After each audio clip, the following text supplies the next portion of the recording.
नमस्कार. श्री स्वामी समर्थ. सर्वांचं आपल्या चॅनलवर खूप मनापासून स्वागत आहे. स्वामी महाराज तुमच्या सगळ्या चांगल्या इच्छा पूर्ण करो. स्वामींच्या कृपेने तुमचा आजचा दिवस शुभ जावो ही स्वामीचरणी प्रार्थना करते मी आणि आपल्या आजच्या व्हिडिओला सुरुवात करते. तर आता आपण चातुर्मासातील काही नियम पाहणार आहोत. चातुर्मास म्हणजे हिंदू धर्मशास्त्रानुसार आषाढ शुद्ध एकादशी ते कार्तिक शुद्ध एकादशी हा 4 महिन्याचा काळ असतो. यालाच आपण चातुर्मास असेही म्हणतो. चातुर्मास म्हणजे 4 महिने, आषाढाचे 20 दिवस आणि श्रावण, भाद्रपद, अश्विनी हे 3 पूर्ण महिने आणि कार्तिक महिन्याचे पहिले 11 दिवस. सर्वसामान्य लोक चातुर्मासामध्ये एखादे व्रत करतात तर काही नियम पाळतात. या काळामध्ये हिंदू धर्मामध्ये अनेक व्रत उपासना केल्या जातात. या काळामध्ये हिंदू धर्मामध्ये वर्णिलेल्या संस्कारांपैकी यज्ञपवित्र संस्कार, मुंजविवाह, दीक्षाग्रहण, यज्ञ, गृहप्रवेश, भूदान इत्यादी शुभकामे केली जात नाहीत.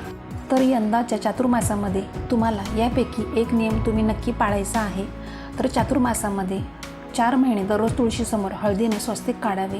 हे पहिलं झालं. आता दुसरं असं आहे, चातुर्मासाच्या काळामध्ये 4 महिने दररोज महादेवाच्या पिंडीवर दूध आणि दह्याने अभिषेक करावा.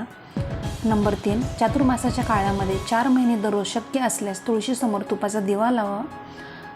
नंबर 4, चातुर्मासामध्ये काही लोक 4 महिने एकाच वेळ जेवण करतात आणि काही जण तामसिक भोजनही याचा त्याग करत असतात, म्हणजे वर्ज्य करतात तामसिक पदार्थ.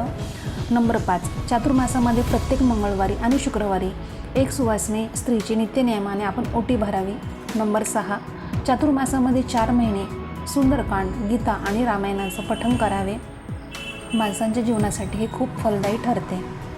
नंबर 7, गणपतीला दररोज लाल फूल म्हणजेच तुम्ही जास्वंदाचे फूल देखील वाहू शकता. तुम्ही हा नियम नित्यनियमाने 4 महिने नक्की करू शकता. आता नंबर 8, चातुर्मासामध्ये दान करणे अतिशय खूप विशेष फलदायी मानले जाते. या 4 महिन्यामध्ये दान करणे जीवन संरक्षण आरोग्यासाठी फायदेशीर आहे. तसेच या काळामध्ये पितरांसाठी पिंडदान करणे अतिउत्तम. यामुळे त्यांच्या आत्म्याला शांती मिळते. तसेच या महिन्यामध्ये केलेले कोणतीही उपासना आणि साधना ही लवकर फलप्राप्ती देते. नंबर 9, चातुर्मासाच्या या 4 महिन्यामध्ये तुम्ही गायत्री मंत्राचा 108 वेळा जप जरूर करावा. नंबर 10, 4 महिने दररोज पुरुष सूक्त दिवसातून एकदा तरी म्हणावं किंवा तुम्ही गुरुचरित्रामधला 14वा किंवा 18वा अध्याय वाचू शकता. 14वा किंवा 18वा अध्याय नक्की वाचा, खूपच हे प्रभावशाली आहे. नंबर 11, चातुर्मासामध्ये भगवान विष्णू निद्रासनामध्ये जातात. या दिवसांमध्ये त्यांची पूजा आराधना करणे अतिशय शुभ मानले जाते. तसेच दररोज न चुकता तुम्हाला एक मंत्र बोलायचा आहे. हा मंत्र असा आहे, ओम नमो भगवते वासुदेवाय. या मंत्राचा दररोज 1 माळ जप करावा, म्हणजे भगवान विष्णू यांची आपल्यावर कृपा राहते. नंबर 12, चातुर्मासामध्ये येणाऱ्या श्रावण महिन्यामध्ये भगवान शंकरांची पूजा अर्चना केली जाते. हा श्रावण महिना भगवान शंकरांना अतिशय प्रिय मानला जातो. असे म्हटले जाते की जो भक्त खऱ्याखुऱ्या मनाने भगवान शंकरांची आणि विष्णूची पूजा करतो त्यांच्या आयुष्यामधली संकटे कायमची दूर निघून जातात. नंबर 13, चातुर्मासामध्ये तपचर्या आणि भक्ती अवस्थेत राहून दररोज सत्यनारायणाची कथा आणि जप किंवा श्रवण करणे अतिशय शुभ मानले जाते. नंबर 14, चातुर्मासामध्ये सूर्योदयापूर्वीच उठून भगवान विष्णू आणि देवी लक्ष्मीची पूजा करावी. तसेच दररोज विष्णू सहस्त्रनाम आणि कनकधारा स्तोत्राचे पठण करावे. नंबर 15, चातुर्मासाच्या 4 महिन्यामध्ये तुम्ही दररोज भगवद्गीतेचा 1 अध्यायसुद्धा वाचू शकता. याशिवाय तुम्ही स्वामीचरित्रामधील क्रमशः 3 अध्याय किंवा 7 अध्याय देखील आवर्जून तुम्ही वाचू शकता. नंबर 16, चातुर्मासाच्या 4 महिन्यामध्ये दररोज जवळच्या परिसरामध्ये असलेल्या मंदिरामध्ये दररोज प्रदक्षिणा घालाव्यात. हा सुद्धा अगदी सोपा नियम तुम्ही चातुर्मासामध्ये करू शकता. नंबर 17, चातुर्मासामध्ये 4 महिन्यात दररोज तुम्ही महादेवाच्या मंदिरामध्ये जाऊन महादेवाच्या पिंडीवर 11, 21 किंवा 108 बेलपत्रे व्हावे. तसेच महादेवाच्या पिंडीवर पांढरे फूल अर्पण करावे. हा सुद्धा तुम्ही नियम करू शकता. हा नियम नित्यनियमाने केल्यास महादेवाची कृपा आपल्यावर कायम राहते. नंबर 18, चातुर्मासाच्या 4 महिन्यामध्ये दररोज आपल्या देवघरात तुपाचा दिवा जरूर तुम्ही लावायचा आहे. नंबर 19, 4 महिने दररोज घरातील देवांना नैवेद्य दाखवावा. तसेच गाईला सुद्धा आपण घास द्यावा. नंबर 20, तर 4 महिने बघा दररोज विद्यार्थ्यांनी काय करायचं आहे, तर गणपती अथर्वशीर्षाचे पठण करायचे आहे. नंबर 21, चातुर्मासामध्ये उपवास, तप, जप, पवित्र नद्यांमध्ये स्नान, दान या पानांवर भोजन करणे हे अतिशय फलदायी मानले जाते. या महिन्यामध्ये धार्मिक कार्य केल्याने विशेष फलप्राप्ती होते आणि भगवान नारायणांची कृपा आपल्यावर राहते. नंबर 22, चातुर्मासामध्ये 4 महिने दररोज श्रीकृष्णाला व विष्णूंना तुळस आपण नक्की व्हावी. नंबर 23, चातुर्मासातील प्रत्येक शुक्रवारी श्रीसूक्ताचे 11 वेळा दररोज नित्यनियमाने पठण करावे. जरी नाही तुम्हाला 11 वेळा शक्य झालं तर फक्त एकदा केलं तरी चालेल. नंबर 24, चातुर्मासामधील 3 या 4 महिन्यामध्ये बेलाच्या झाडाखाली दररोज सायंकाळी दिवा लावायचा आहे. बेलपत्राचे झाड हे महादेवाचे रूप आहे म्हणून त्यांची पूजा करावी. अशा प्रकारे उपासना केल्यास आपल्याला शुभ फळं लवकर प्राप्त होतात. नंबर 25, चातुर्मासामध्ये 1 वेळ जेवण करणे हे उत्तम मानले जाते. या 4 महिन्यामध्ये तुम्ही जेवढे सात्विक राहाल तेवढे चांगले. श्रावणामध्ये बघा भाजीपाला, भाद्रपदमध्ये दही, आश्विनमध्ये दूध आणि कार्तिक महिन्यात डाळीचा त्याग करावा. आणि या काळामध्ये शक्यतो पाण्याचा वापर आपण जास्त करावा. शक्य तितक्या चांगल्या मनाने आपण भगवंताची सेवा करावी, त्यांच्यामध्ये गुंतून आपण नक्की राहावं. आणि नंबर 26, तुम्ही श्रीकृष्णाच्या मूर्तीवर, फोटोवर किंवा जे काही रूप तुमच्याकडे श्रीकृष्णाचे असेल किंवा भगवान श्रीहरी विष्णूंचे असेल किंवा श्रीहरी विठ्ठलांचे असेल तर त्यांच्यावर तुम्ही दररोज पारिजातकांची फुले अर्पण करू शकता. अशा पद्धतीने तुमच्याकडून 4 महिन्यांमध्ये 1 लाख पारिजातकांची फुले अर्पण झालीच पाहिजेत. तर आता नंबर 27, श्रीहरी विष्णूंना लक्ष तुळशी अर्पण करायची, म्हणजे 1 लाख तुळशीची पानं तुम्ही या 4 महिन्यामध्ये या काळामध्ये अर्पण कराल तर या पद्धतीने देखील संकल्प घेऊ शकता. नंबर 28, याचबरोबर हे 4ही महिने तुम्ही दुर्गा सप्तशती दररोज पाठ करू शकता, म्हणजेच आपल्याकडनं कुलदेवीची सेवा ही घडणार आहे, म्हणजे ही सेवा तुम्ही करू शकता कुलदेवीची. नंबर 29, याचबरोबर गुरुचरित्राचे पारायण देखील तुम्ही करू शकता. संक्षिप्त गुरुचरित्राचे पारायण देखील करू शकता. नंबर 30, नवनाथ पारायण करू शकता. तुम्ही शिवलीलामृत या ग्रंथाचे पारायण करू शकता किंवा शिवलीलामृतातील जो 11वा अध्याय आहे याचे सुद्धा तुम्ही दररोज पठण करू शकता. त्याचबरोबर श्री गणेशांना लक्ष ध्रुवाजन 1 लाख ध्रुवा तुम्ही गणपती बाप्पांना या 4 महिन्याच्या काळामध्ये अर्पण कराल. या पद्धतीने देखील तुम्हाला संकल्प घेता येईल.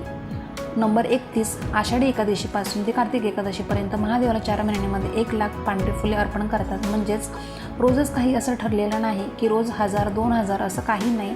रोज तुम्ही म्हणजे 4 महिन्यांमध्ये 1 लाख फुले आहे ती मोजून शिवलिंगाला तुम्ही अर्पण करायचे आहे. असं केलं तरी चालणार आहे. नंबर 32, याचबरोबर बघा बरेच जण कांदा, लसूण, वांगी हे 4 महिने सोडतात आणि कांदा लसूण न टाकता जे काही पदार्थ बनवता येतात ते पदार्थ खातात किंवा भाज्या, वरण याच्यामध्ये सुद्धा कांदा, लसूण याचा वापर केला जात नाही, ते वर्ज्य करतात. याशिवाय जेवण बनवले जात नाही आणि ते खाल्लं जातं. याचबरोबर वांगीसुद्धा जे 3-4 महिने खात नाहीत. नंबर 33, याशिवाय या चातुर्मासामध्ये तुम्ही दानधर्म भरपूर करू शकता. आपल्या पितरांच्या नावे दानधर्म करू शकता किंवा तुम्ही बघा या 4ही महिन्यांमध्ये एखाद्या गरजू व्यक्ती असेल किंवा एखाद्या मंदिरामध्ये रोजच्या रोज शिधा तुम्ही देऊ शकता. नंबर 34, समजा तुम्ही बाळकृष्णाला जर तुळशीपत्र किंवा मंजुळा अर्पण करायची सेवा करताय तर तुम्ही गुरुवारी किंवा बुधवारी या सेवेला जी आहे ती सुरुवात करू शकता. आणि अगदी चातुर्मासातील कोणत्याही दिवसांपासून तुम्ही कोणत्याही व्रताला सुरुवात केली तरीसुद्धा चालणार आहे. आता नंबर 35, हे 4 महिने भगवान श्रीहरी विष्णूंची सर्वात प्रभावी सेवा म्हणजे विष्णू सहस्त्रनाम दररोज तुम्ही पठण करू शकता किंवा विष्णू सहस्त्रनामावली. तर ही म्हणत तुम्ही आपल्या देवघरातील श्री बाळकृष्णांची मूर्ती आहे यांना तुळशीपत्र अर्पण करू शकता किंवा पिवळी फुले असतात, पिवळी फुलेसुद्धा अर्पण करू शकता तुम्ही. नंबर 36, तुम्हाला जेही काही म्हणजे पारायण करण्याची इच्छा आहे तेही काही स्तोत्रमंत्र असेल ते पठण करण्यासाठी इच्छा आहे, पण काही अडचणींमुळे काही कारणाने ते आजपर्यंत शक्य नाही झालं तर या चातुर्मासामध्ये संकल्प घेऊन 4 महिने तुम्ही ही सेवा करू शकता. तर ती तुम्हाला करायची आहे. बघा संकल्प आषाढी एकादशीला घेणं झालं नाही, आता आषाढी एकादशी तर झाली तर काही हरकत नाही. बघा कोणत्याही दिवशी तुम्ही कोणत्याही वारी या चातुर्मासामध्ये तुम्ही कोणत्याही सेवेला संकल्प घेऊन सुरुवात करू शकता. आता नंबर 37, याचबरोबर या 4 महिन्यांमध्ये हे जे व्रत वैकल्य सेवा उपासना जी आहे तर ती करण्याला आपण जी काही करतो तर त्याला खूप जास्त महत्त्व आहे की त्या आवर्जून आपण करावेच. पण अशी काही शुभकार्य आहेत की या चातुर्मासामध्ये केली जात नाही. त्यापैकी पहिलं म्हणजे की या 4 महिन्यांमध्ये मुंज केली जात नाही.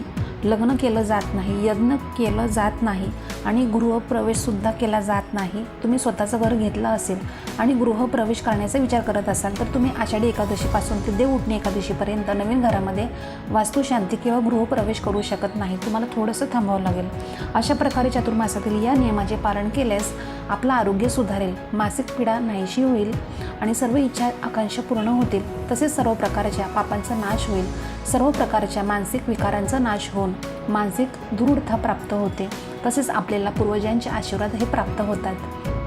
त्याचबरोबर चातुर्मासामध्ये 4 महिने या प्रकारच्या नियमाचे पालन केल्यास भगवान विष्णू आणि शिव यांची कृपा आपल्यावर प्राप्त होते. जीवनामध्ये आनंद आणि समृद्धी याच्यामध्ये वाढ होते. घरामध्ये बरकत येते.